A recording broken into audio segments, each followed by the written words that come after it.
Hi, this is Lucy Parsons from LifeMoreExtraordinary.com, and today I'm interviewing Will Whitto, who is a senior lecturer in engineering at Loughborough University, and he is also the admissions tutor for electronic and electrical engineering, and he's going to share with us some insights into engineering careers. Hi Will, how are you today? Hi Lucy, good, thanks, good. Brilliant. Okay, so first of all, can you tell us what kind of person makes a good engineer? Well, pretty much every 6-year-old kid is a brilliant engineer. They're creative, they want to solve problems, they want to understand how things work. And that's exactly the same things that we're looking for our students. So we want people who are intelligent, creative, they want to help society, they want to make society a better place. And a strong mathematical and analytical ability is also very useful.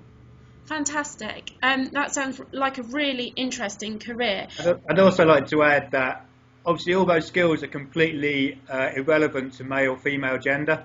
So as a UK, we're particularly bad at encouraging women into engineering. Yeah. And we need to do better. We need more women to do engineering. Why do we need more women to do engineering? Why do we need more women?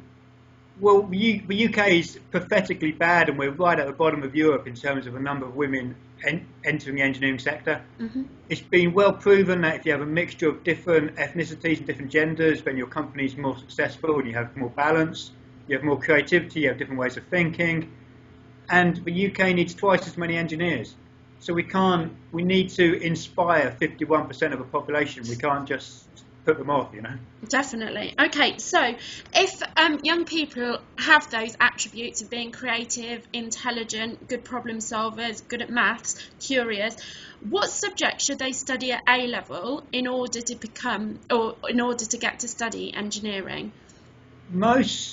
Engineering is pretty much applied science. Mm-hmm. So a strong scientific and mathematical background is pretty important. Yeah. And most courses require maths and physics A level. Obviously, we're very aware that physics is 80% male at A level. Yeah. We don't really think it's fair that someone's entire career path is determined by a decision they made when they're 15. Mm-hmm. So at Loughborough Electronic Engineering, we just require maths and any science. Okay. And if you don't have a maths, then we have a really cool foundation year where you can do the 2 years of A-level maths in 1 year before starting the proper degree. Fantastic. So even if you've done biology and maths, you can still come to study engineering at Loughborough? Electronic engineering, yeah. Electrical engineering, yeah. Okay. Yep.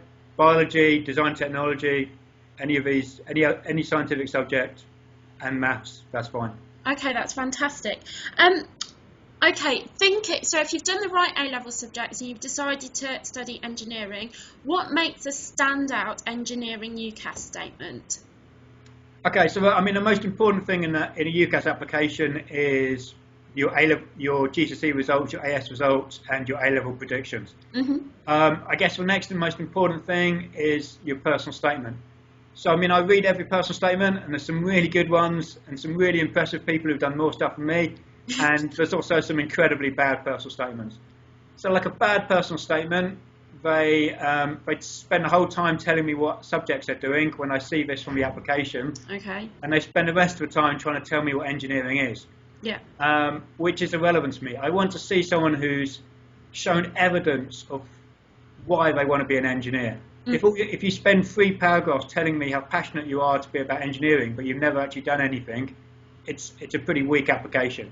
If you can say, I've taught myself how to code, or I've played with a Raspberry Pi, or I made a burglar alarm at school, or I've attended engineering open visit days or engineering experience days, or I've done online courses. All of these things are really impressive, and it shows that you've gone above and beyond to actually learn engineering and develop your skills. Fantastic. So it's a waste of time to use the space in the personal statement writing about the subjects that you have studied and writing about what engineering is, because you already know that stuff. You need to tell them you need to tell you something new and convey the passion that you have for the engineering subject. Most personal statements, people will skim read them.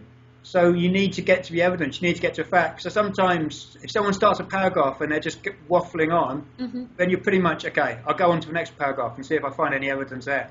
So you're just looking for evidence that they've achieved something, that they've actually done something. Okay. Putting your personal statement into paragraphs is a really good tip. Reading one block of text is really hard work. Okay. Any other tips on personal statements? I'm not so interested in your hobbies. I want to know why you're intelligent enough and you're disciplined enough to do the course. So I'm less interested in your hobbies.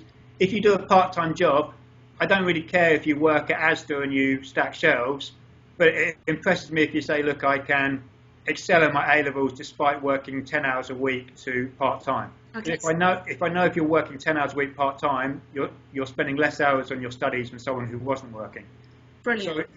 But the skills you learn, so having a part-time job is very commendable and it shows great discipline, but the skills you learn in your part-time job is not very relevant. So you have to draw out your skills. Yeah. And it's the same for hobbies. If you just say you like playing badminton is really weak, say that you coach badminton or you help youngsters or you organise for social events or something like that, just seems a lot stronger. And again, I'm less interested in your hobbies unless they're really relevant to the course. Yeah. I'm kind of less interested. I want to know how good your maths and science is and your engineering curiosity. Brilliant. Okay, that's really helpful.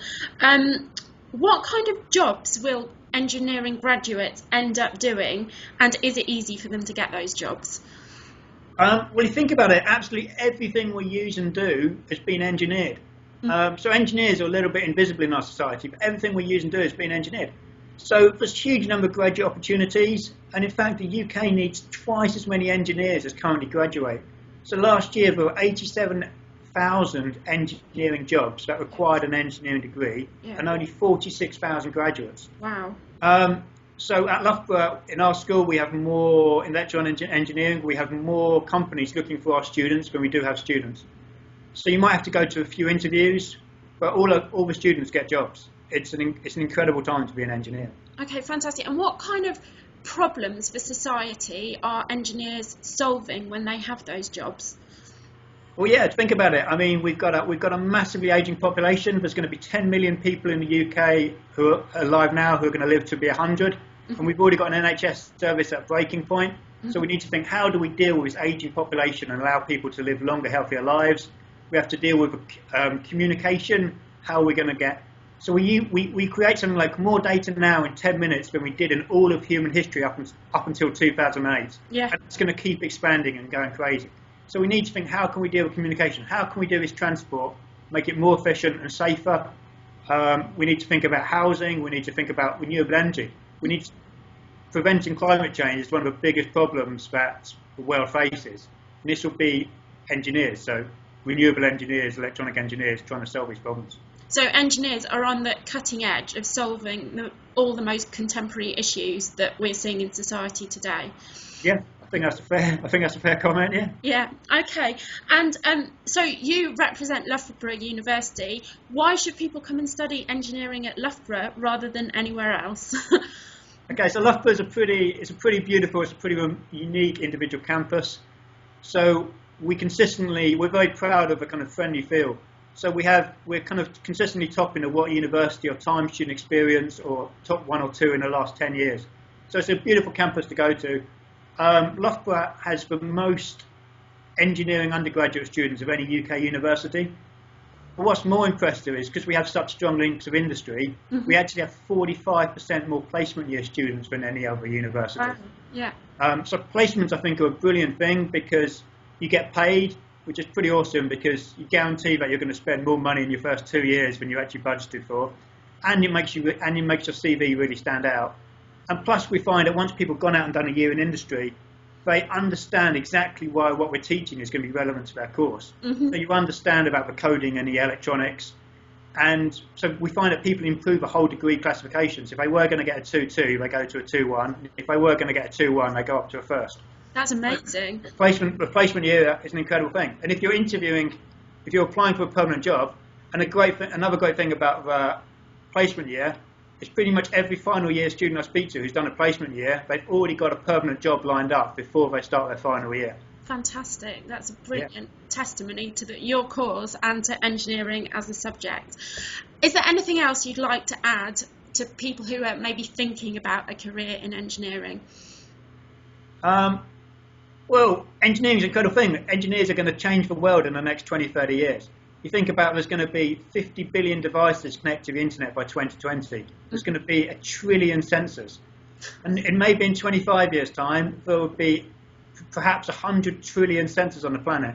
So that's 10,000 sensors for every human being. So you can imagine how many electronic engineers we're going to need to try and deal with this incredible advancing society. So the world is going to completely change in the next 20 years, and engineers are going to be a massive part of that. And because of a shortage of engineers and a massive increasing number of jobs, then your career is going to accelerate really quickly. So graduates from electrical engineering, they start on £29,000, which is a pretty impressive starting salary. Definitely. And in 10 years' time, they could be expecting to be on about £50,000. Yeah. So it's pretty impressive salaries, and you're doing exciting things, and you're solving creative, challenging problems. Yeah, fantastic. Well, Will, that information, it's inspiring and it's really interesting, and I really hope it gets some of the young people watching this to consider engineering as a career. So just before we finish, I'd like to say I provide a lot of help for people writing their own personal statements, so they can sign up for my 11 personal statements, my 11 personal statement do's and don'ts below the video. And also, Will provides amazing inspiration for engineering careers on his Twitter feed. So if you follow Will at Will Whittow, that's WHITTOW, that'd be amazing.